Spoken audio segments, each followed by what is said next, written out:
Number 110. I can take over the screen sharing if you let me. Hey, good afternoon, everybody. Welcome to Cassandra Lunch number 110. I'm not able to share my screen, but let me try. There we go. I think it's good to go. Yeah, welcome to Cassandra Lunch 110. Really excited for today. And it is the middle of August. It's very hot here. Hopefully wherever you're at, it's a little cooler. Today, our speaker is Dipan Shah. He'll be talking about full query logging. I'm one of the co-organizers, as is Arpan. Arpan's out on vacation. Would love to have other folks involved in this meetup. Always looking for speakers, members, and sponsors. We'll be doing a sponsor drive as part of Cassandra Lunch, as well as as well as Data Engineers Lunch. And if you're interested in being a meetup sponsor and be featured every single week, please email Arpan. We're Data Community DC. We're part of Data Community DC, and we encourage diversity in our community. So if you are underrepresented in general in society, and you have the talent in Cassandra or for Data Engineers Lunch related to data engineering in general, please let us know. Love to have you speak. Here's some of the other meetups in Data Community DC. What we cover here, well, Cassandra Lunch basically is more than Cassandra. It's everything that talks to Cassandra, everything that talks like Cassandra, and everything that parties with Cassandra, meaning it works well together in terms of the distributed data platform. If you are new here, go ahead and introduce yourself in the YouTube stream, in the chat as part of the live stream. I'm not watching it right now, but we'll give you a shout out the moment I do. Group rules, if you have a question, you can go ahead and ask it in the chat. I'll be monitoring it momentarily, and I will prompt Dipan. It's also an opportunity for you to share what you know, so please participate. I work at Anant, and that's one of the sponsors of Cassandra Lunch DC, as well as George Washington University. We have some general sponsors around the area, around here and in DC, in Chicago. And then we have organizational sponsors that sponsor all of Data Community DC. We have a weekly Cassandra Lunch, which is every Wednesday, noon Eastern Standard Time. We have Data Engineers Lunch every Monday, noon Eastern Standard Time. It is live on YouTube. Both of them are. But you can always watch these videos later. Currently, there are not any conferences coming up, but we do have openings for data engineers, data platform architects, specializing in Cassandra, Spark, or Kafka. Feel free to reach out on our website at anant.us. There we go. Careers.anant.us, excuse me.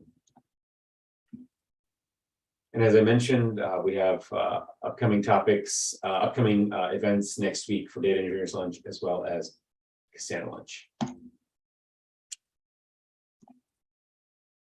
We just recently relaunched Cassandra.Link, which is the best knowledge base on Apache Cassandra. New look and feel. We also have Cassandra.Tools, which we don't have a screenshot of, but Cassandra.Tools will be either it's already released, the new version of it, or will be soon. So go check it out. And without further ado, that is not the right topic. Oh, no, sorry, that's the run book. There is a run book that is released on default user systems, authentication, replication strategy, and schema mismatch. You can go check it out on our website and on Cassandra.Link. And with that, I'm going to pass it to Dipan. Hey, hi everyone. Let me quickly share my screen.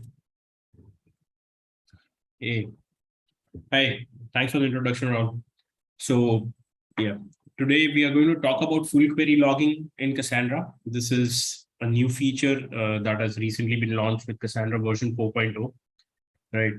And we're going to basically talk about it a bit, understand what it actually does, how it is different than what is already available with Cassandra, right? The Apache version, and like how do we use it, right? I have a small demo for you also to show that, okay, how we can use this and how you can maybe use this in your organizations too, right? So the topics that we're covering today is I'll just quickly introduce what full query logging does. We're going to look at these use cases, some of the features that it has.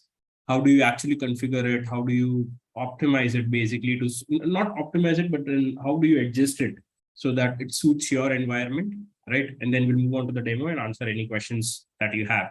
We can also take up questions in between, so feel free to drop a message in the chat, and like in between topics we can take up those questions and answer any doubts that you might have. All right, so let's get started. So full query logging is basically a logging feature which allows you to capture all the SQL requests that come to your Cassandra cluster. Okay, now these are just SQL requests that I'm talking about. So if you have an insert statement, if you have an update statement, if you have a select statement, or even if you have a create or alter command, right? Any DDLs or DMLs that you might have, full query logging is able to capture that information. In addition to that, it also collects any batch queries that you might be sending to it. So basically, because your batch queries are a combination of all SQL requests by itself, it collects that information and also gives you some additional information about how the batch worked or not or whatever, right? One more thing about this is that any query that fails on your cluster due to any reason, say it might have timed out, you received an error for a syntax mismatch or anything of that sort, that query does not get captured in SQL, right? So only successful requests, anything that sent an acknowledgement back to the client saying that, okay, this was successful, that is the only thing that gets captured over here. Okay. Now this has been available since Apache Cassandra version 4.0. And the good thing is that this is safe for production use. So sometimes with logging features, tracing features, and all those different kind of things, you generally have a lot of overhead, right? So you have a cluster where you want to capture all this information. You're always afraid that this will put additional pressure on the node or the cluster, and then like basically result in some more failures, some more higher latencies or something of that sort. So this is safe for production use. Why? Because it gives you some sort of configurable limits about how and when to maybe block your queries or drop your queries or manage memory usage and all of those things. We'll talk about that in detail, right? And yeah, so the major two use cases that full query logging supports is that it allows you to capture live query, live SQL traffic, right? In addition, it also allows you to replay whatever information that you've collected in a logging session. Okay, so say you have a cluster where you are collecting all of this information where you've enabled full query logging. Okay, all of this goes into a file on your disk, right? Now these log files can be used for replay purposes. So what you can do is, say you have a new version that is coming across, say you have a new cluster, okay, with a higher version, or with some settings that you want to test, right? You might be changing something, you might be changing some parameters, and you want to see how the new cluster is performing. If you're planning for upgrades and you want to see what the new upgraded version would look like from the performance point of view, what you can do is you can enable full query logging on one of your production clusters or QA cluster, wherever you want to replicate this traffic from, and replay those logs on another cluster. So what you had to do earlier was, say you used to have some sort of testing tools. You might have used the inbuilt stress tools that come with Cassandra, right? All of those tools, what you had to do is you had to design your YAML files or whatever testing suite that you have. You would have to try to replicate the production workload or a testing workload. Okay, over here it gets a lot easier. You simply capture the workload from one of those production clusters or nodes that you have, right? You copy that load to a destination cluster and then you replay it over there. So say you have thousands of queries that are coming across and that get logged in the session, right? What you're able to do is you're able to test those same queries against a test cluster or an upcoming cluster, and you don't have to design your test cases anymore. You can use that, and you can maybe compare the metrics for those two clusters, see how they are performing. Say, are you able to see a certain throughput that you saw in the existing cluster? Are you able to see the similar latencies or not? And all of those things. So that can maybe like help you in a way to understand if the cluster is suitable for production, if it is ready for the workload or not, right? So that is a very good use case that we have for full query logging, right? Now, as I told earlier, this is ready for production use. It has a very low impact on your query latency, right? Because it asynchronously writes this data to your disks. Okay. Now, this does not store it. Say, for example, you had like parsing. Okay. Sorry, tracing. I'm sorry, I mixed that up. But you had tracing earlier. Now, what tracing does is it captures those queries, but then it stores it into a table that you have, a system table, system schema that you have inside Cassandra. With full query logging, you can send this information to any data volume, like any volume that you might have, right? You don't need your Cassandra data volume, and you're not using resources from there, nor are you using resources that belong to your Cassandra service, right? So it asynchronously writes all of this information to a disk of your choice, right? And on top of it, you can also limit the amount of queries that you want to basically block or get in queue for logging purposes. So what I'm trying to say over here is basically say you have a production workload, right? And you're trying to capture that traffic. For some reasons, you see that the logging mechanism is not able to catch up with the production workload. Okay. So there are queues maintained over here. And what you can do is you can say that, okay, as soon as my queue for logging exceeds a certain number, I'll start dropping those logs. I don't want them to affect my production workload. Okay, so I'll start dropping them so that it does not affect me in a way that the application or the end user start facing errors over there, right? And again, you can limit the amount of this that you're going to use.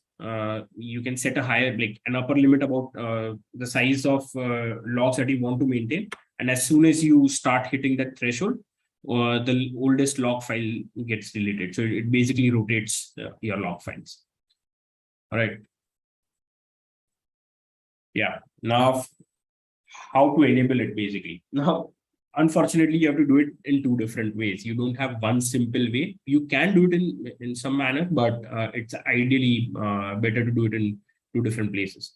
So what you have to do is, we'll show this in the demo, but what you have to do is you have to go inside your Cassandra YAML on each and every node, wherever you want to enable this. Say you want to do it on just one node, you just do it on one node. And you have full query logging parameters over there.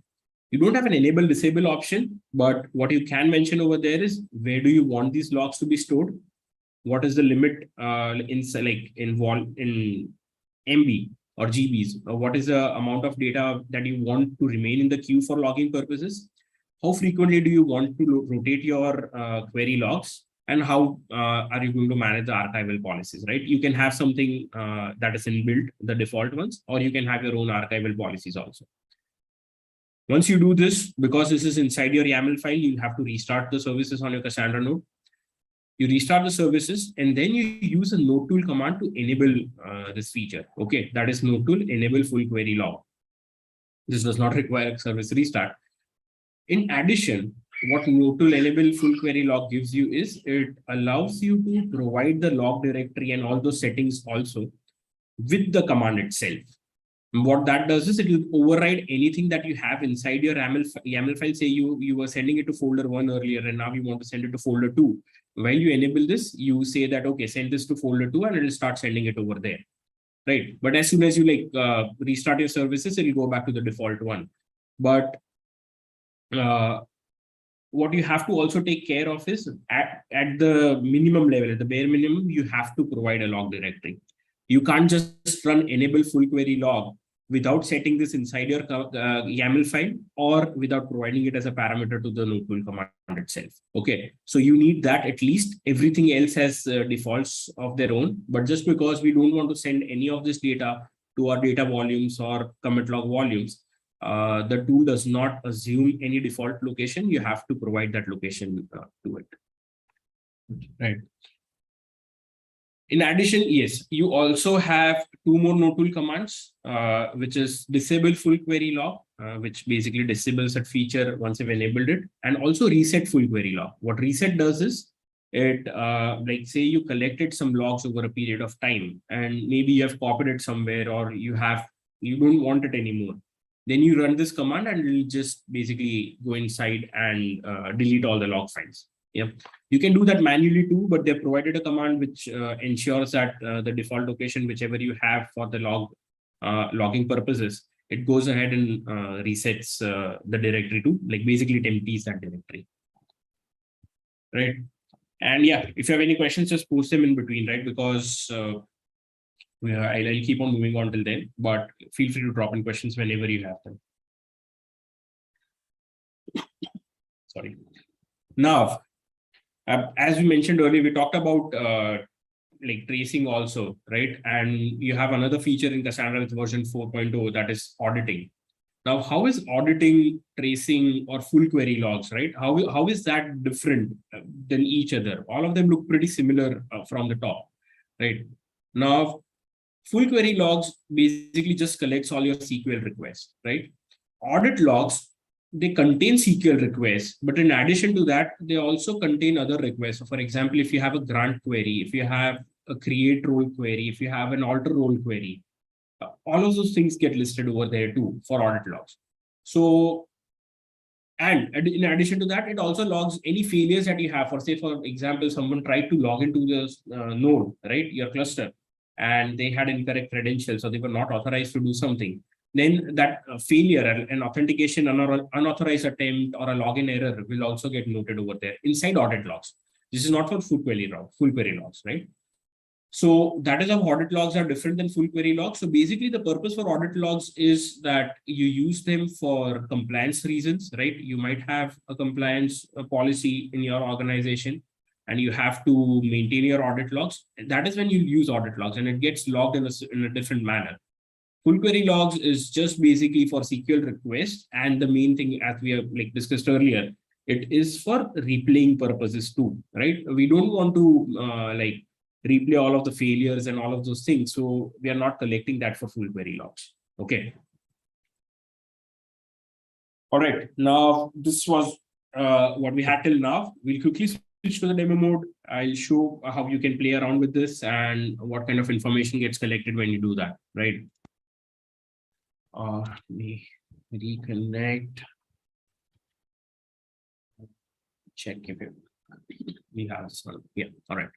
So what I have over here is I have a simple node, a single node that I have, a one node cluster, right? So what we have to do is let's look at the configuration file first. Let me increase the font, maybe that'll increase the visibility for everyone. I think this should be better. So I have my Cassandra.YAML file, right? Once you go inside that file, now this is from version 4.0 onwards, right? You won't have it in version 3. Search for full query logging options. And as we discussed earlier, you don't have an enable disable option over here. The first thing that you have is you define your default logging directory. So for me, I'm sending it to my home directory. I have a folder over there called full query logging, and I intend to collect all my logs over there. The next parameter that I have is role cycle, right? So what I want is the log file that is getting created inside this directory. I want that to get rolled over every hour. Okay. The other options are you can do it every minute or you can do it every day. So for production, you would ideally keep it at minute because you'll have lots of data that is coming in. But for testing purposes, hourly or daily should be fine. So there's one more feature that you have that is blocking. Now, the default value for blocking is true. but you can set it to false also. Now, what blocking does is you have this max queue weight. So you have 256 MB worth of queries getting collected inside your queue for asynchronous logging, right? Now, what happens as soon as this queue gets filled up? Do you want to block any more requests till this queue length decreases? Or do you want that the queries on production, on or your test cluster, wherever you are, you want them to succeed irrespective of my queue limit being of me exceeding my queue limit, right? So if blocking is set to true, and if you start exceeding your queue limit, the application users might start seeing errors, okay? Because only the queries that have the bandwidth to get accommodated over here will run successfully. Anything else will start seeing errors. So ideally for production, you'll set it to false. Okay, you don't want that the application users see errors just for our logging purposes, right? So we'll set it to false for that reason. And you also have the max log size. The default value right now is 16 GB. So I'll collect 16 GB worth of data from these logging sessions. As soon as I exceed that, the oldest log files start getting deleted. Okay. You also have your archival commands, as we talked about earlier. The default one is this. There's a script that is provided, this is a script that you can provide saying that, okay, for archival purposes, run this command. Why do you have this? You don't want to delete something. Say, as soon as it exceeds 16 GB, you want to copy it to a backup location. You have an S3 bucket. You have a backup drive that is mounted over there. You want to copy it to some location. So you have that sort of archival command. And you have retries for your archival command. So if a command is not working successfully, your destination is not available, if the script is not configured properly, do you want it to fail? Do you want it to retry? How many retries do you want it to attempt? And if it exceeds that number, over here we have 10, then we'll stop archiving anything, right? So your archival commands will start failing. So just test them out before putting them over here, or the default ones should be fine. And that basically just deletes your log files. Okay. What I've done is I've gone ahead and set all of this from earlier and have restarted my node. So we don't need to restart it anymore. But if you're just setting this inside your YAML files, you'll have to restart your service over here. Okay. And with that, what I'll also do is I'll just basically show, okay, I have this SQL. Let me go inside my SQL shell also.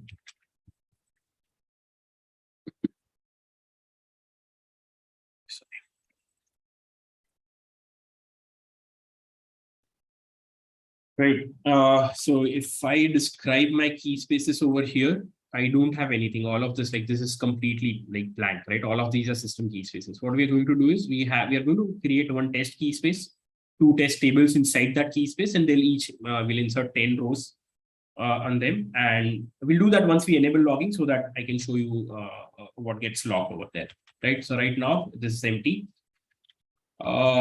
Let's go ahead and enable this full query log. Right.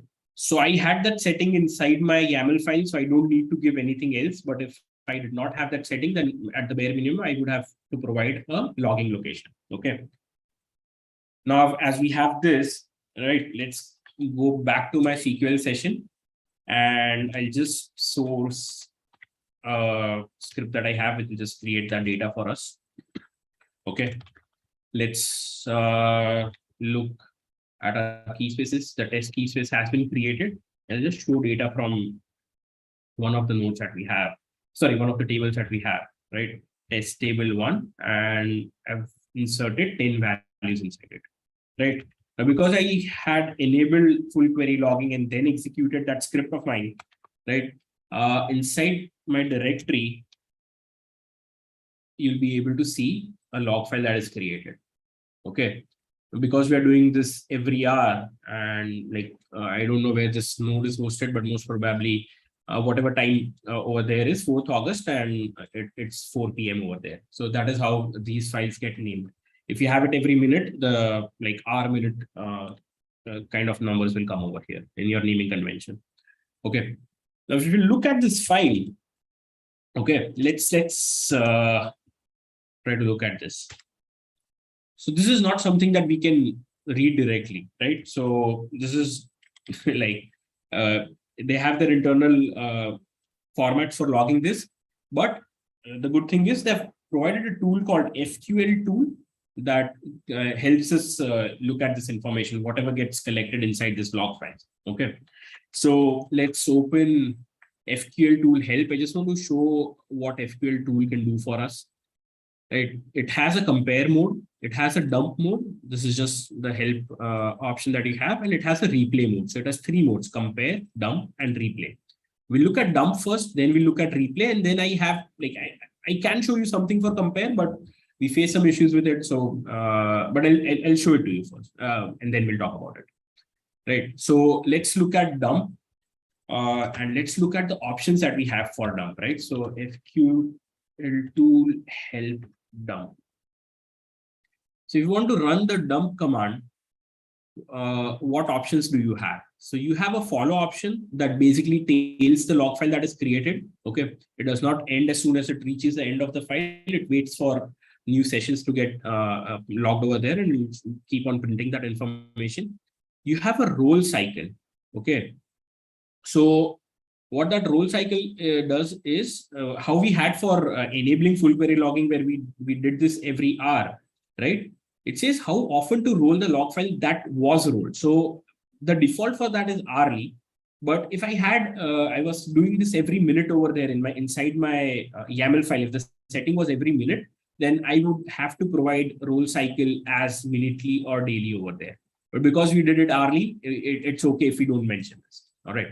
And then finally, you give the path to the location that you have where these log files are collected, and it will dump out whatever is printed over there. So let's quickly type out the command. So what we have is we have SQL tool dump, and we don't need any other thing besides just the log directory for now. So I have it inside home and full query logging. Okay, wait, let me clear this out so that when I print this, you are able to look at it. So this is the command that we just had, right? That is SQL tool dump and my directory. You might have multiple files inside it, so you don't have to give the file name. You can just provide the directory name, and it goes ahead and reads all the files inside that directory. And as soon as I dump this, right, let's look at it from the top. So you'll see it's not just the 25 odd queries that we executed. It has a lot more information over there, right? So it loaded all of these things, it mapped everything, and then it starts collecting this information. So you have type, query start time, versions, the queries, values, and all of those, some timestamps that you also have. Okay. Now, type would basically be single query or batch, right? Timestamp is basically from the start of epoch, what is the unit of seconds that you have over there. So that is how timestamp gets logged over here. And then you have your query. Okay. Now, as soon as I enabled full query logging and then connected to SQL.sh, right? It happens that SQL.sh also, when loading its session, it runs some of these queries to collect some information for you, right? Because we use autofill and all of those things. So it loads some of this information. This is not coming from the script that we had, but if we'll scroll down a bit, we'll be able to see all our logs, right? You have create key space, right? You have create table, the test table 1 that we created. You'll have insert statements, like those 10 insert statements that we had for table 1. We'll scroll a bit, you'll be able to see somewhere table 2 getting created. Yeah, over here, right? And the same insert statements for table 2 also. So this is what you get inside your dump file. So over here, we had just 25 odd queries. So this does not look too exciting, but if you had the whole production workload that you have for your production clusters or your test clusters or your performance clusters, right? You'll be able to see all of that information over here. If you have batches, you'll be able to see the type batch over there. One more thing is, say you have a query, assume that I executed the select query, okay? And you have your prepared statements also. What happens for that is when you look at those queries, it says select star from table, where say key space name is a question mark and table name is a question mark, because you are trying to pass parameters to them. So if that is the case, if that is how we are sending those queries, the query still gets logged in the same manner, but for values, you'll be able to see comma separated values over here. So test key space, comma test table 2 will be under values, and then whatever query you had will be available in the query section, and values will be provided separately. But because we did not have any prepared statement, so we're not using this from the application, you won't be able to see it over here right now. Okay. So this is what we got from the when we enabled full query logging over here, right, and try to look at what gets logged. Now let's do one thing. Let me disable this. Okay, say disable full query logging. I'm sorry, I made a syntax error. Full query log. Okay. Yeah. Now, none of these sessions are going, like any SQL statements are going to get recorded. But what I will do is, I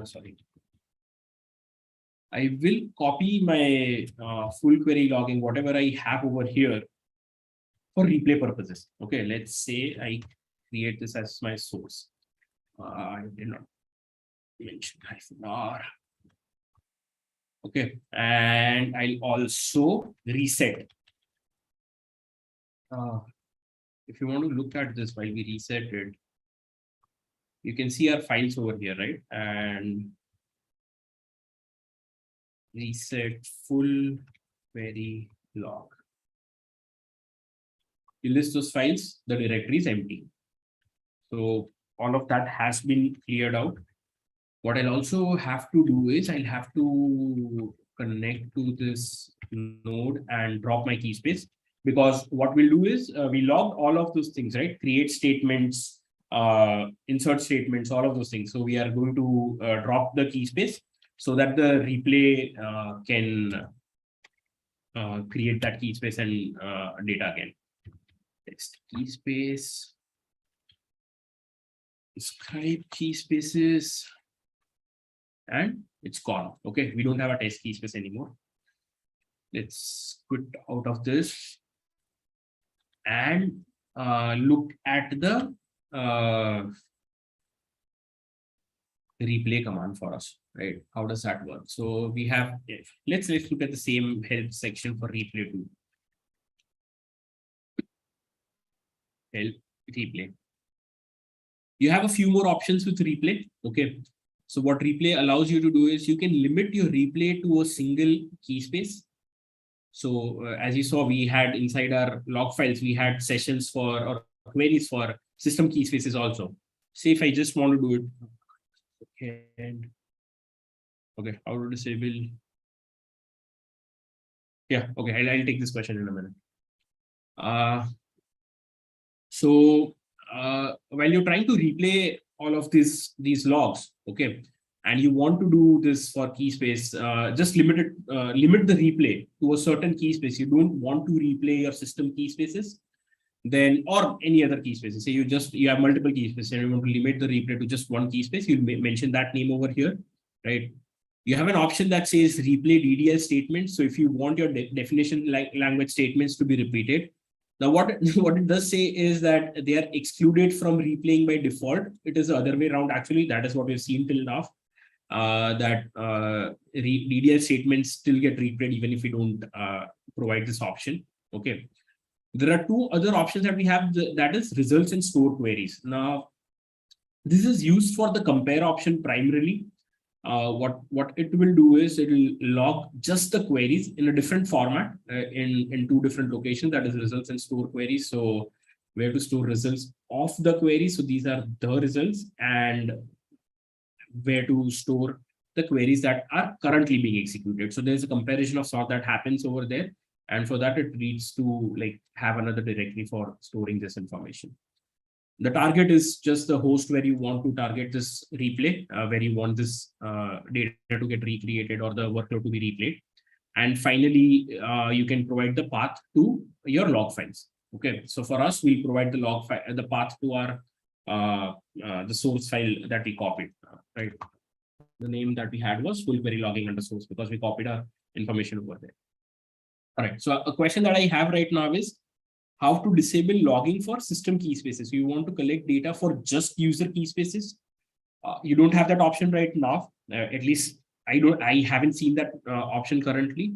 What you'll have to do is you'll have to collect that information still, and you limit the replay. If you're going to do replays, if that is your purpose, then yes, you can limit the replays to just your user key space and skip anything that is happening for other key spaces.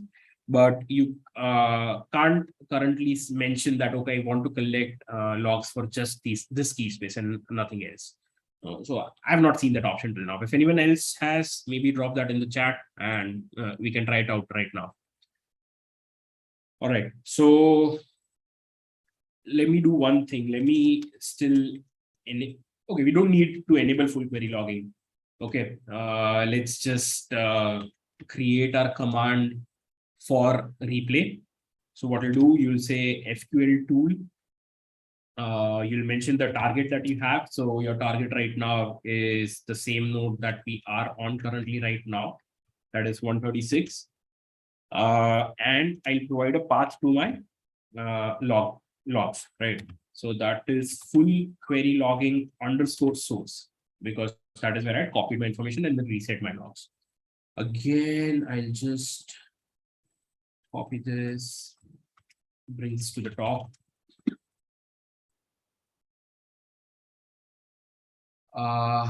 And I'll run this. I have another question. Yeah, we'll take it in some time. I'm sorry. What mistake did I make? SQL tool. Did we miss something? Oh, we did not mention replay. Okay. So what I need to say is SQL tool replay, and these are the values that I have for the replay command. Execute this. Okay, it has started and it got completed. Right, the logs say it's overriding some defaults. Okay, our roll cycle is hourly. It opened up a process, did all of this stuff, right? It connected to DC1, it connected to this host, and you don't have much logs over here, but then it basically went ahead and replayed that workload.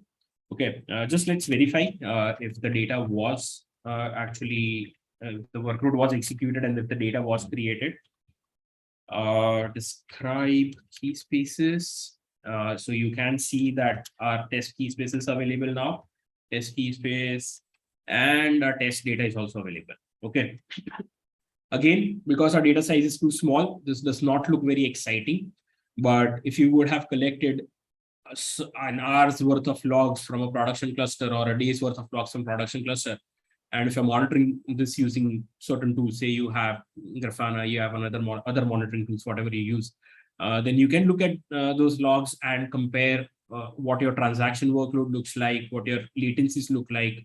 If you are trying some new Java version, if you're trying something inside your heap settings, you can also see if there's a difference due to that utilization for all of those things. And when trying to replay all of these things, you'll be able to see that getting generated inside your logging tools, right? Your monitoring tools, basically. So this is what replay does for you.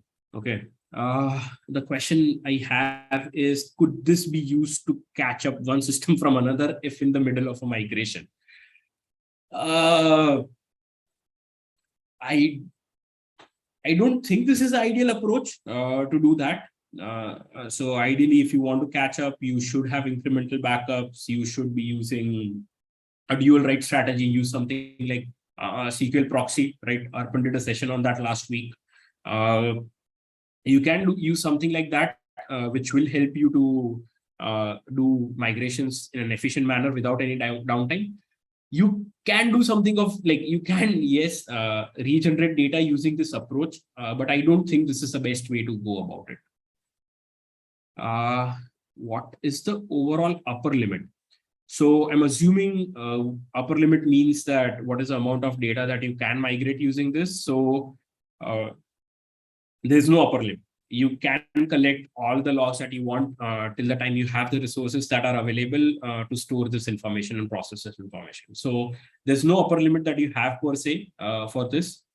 You can keep on logging this information using the archival option to move this to a certain location, then keep on like storing it somewhere. So I don't see an upper limit to this right now. Like obviously you need the resources for it, but if you have the resources, I don't see an upper limit to this. Okay. All right. So this is the replay command that you have. Now, the last option that you have is compare. Now, unfortunately, I have not been able to make compare work. So if we have someone on the session who knows how compare works, feel free to pitch in, right? But I'll still show you what compare can do for us. Now, I'll have to look at this option. Yeah, my full query login directory is still empty. Okay. I just need to empty my schema again so that I can rerun the replay command, because there are a few options that you need to use for the compare option. So drop key space, test key space, quit, enable full query log, right? And let's look at the help section again. Sorry, not notebook help, SQL tool help, compare. Okay.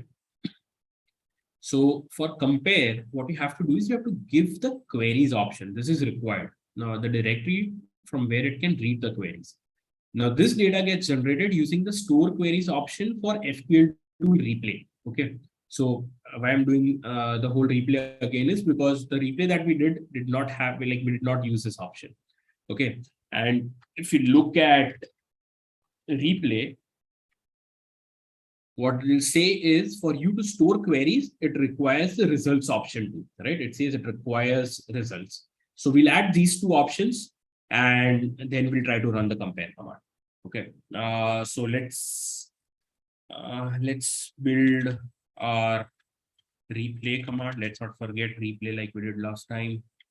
SQL tool replay, and send my results to say home Ubuntu results. I think I'll have to make these directories. We'll make them. It does not create those directories for you, right? So store queries. Let's maintain the same naming convention. Ubuntu store queries, right? Our target is 136, and we have full query logging underscore source. And quickly copy this and just store it in a notepad so that I can create my directories. Make directory results. Oh, I could have done that folder. Okay. I have my directories. Results and store queries. We have built our command. Okay. And we'll run the replay. Right. So 2 more logs that for you to see. Both of these things going inside store queries and results. Okay. Let's look at store queries. You have other log files that are created for you, and again, you want something for comparison, right? So once this is done, we can use our SQL tool and compare, and SQL tool compare. My queries are inside the store queries directory. So that is going to store queries, and my log files, the latest one for this run are inside full query logging, right? The directory that we just created. Sorry, not created, the directory where we had our initial log files, but we copied it to the source directory, emptied it, and we have the new full query logging data over there. Okay. Now, when I run this SQL tool compare option, it starts its execution. Okay. These are the log files that we have. It's pretty similar to what we've seen till now.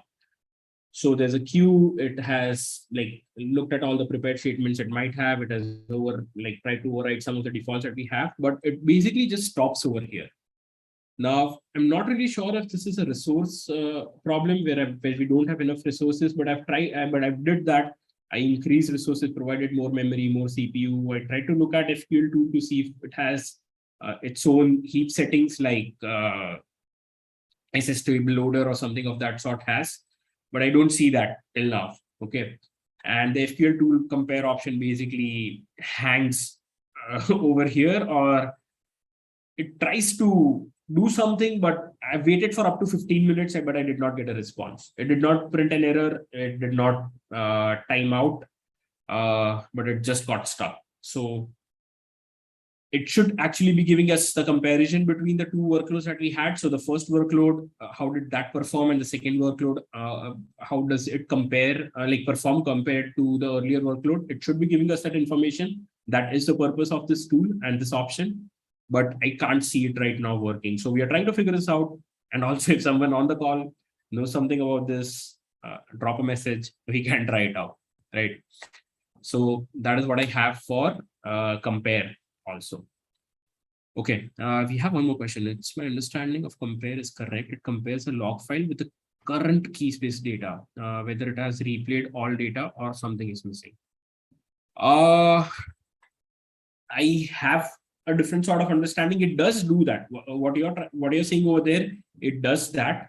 It does compare that too, but I would ideally like to look at what we get as an output of the compare option, so that we can actually see what's getting logged over there. I've not been I've not had a successful session for compare, so I'm not really sure if I am deviating from what the documentation says, but I think there's a comparison of the workloads too, in addition to what the data it's trying to compare, right? That is what I have. I think that brings me to the end of the demo.